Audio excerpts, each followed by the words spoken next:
All right, morning everybody. It's Monday. Hope you all enjoyed the weekend. Markets are down big as we get ready to start the day. So, a couple things. Great news over the weekend. Last minute, overnight, we came to an agreement on the stimulus deal, $900 billion. So we'll get that signed off on. That's good. Bad news in the UK. Apparently, the word on the street is there's a new strain of COVID-19. Now, I don't have specifics and I haven't seen much on it yet, but markets are trading it down big on that news. So you look at the stock market, S&P down 65, Dow Jones off nearly 500. That's over a 1.5% move. Oil down nearly 4%, trading at $47 a barrel. Look at the currencies. We're seeing that flight to safety. So the rush back into the dollar, weakness in the euro. Look at the pound.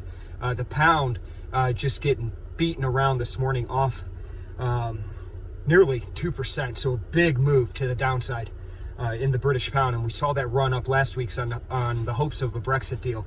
So a lot of volatility as we kick off this week, the week of Christmas.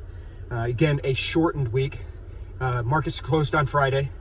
So, with that, there's fewer players in the market. You can tend to get some of these erratic, volatile moves, especially when you have a catalyst like we're having this morning. So, a lot of opportunity out there today for that short-term trading. Hope to see you over at Nadex trading today. Hope everybody gets after it. Let's have a great day, and I'll check in with you folks again tomorrow morning. All right, bye-bye.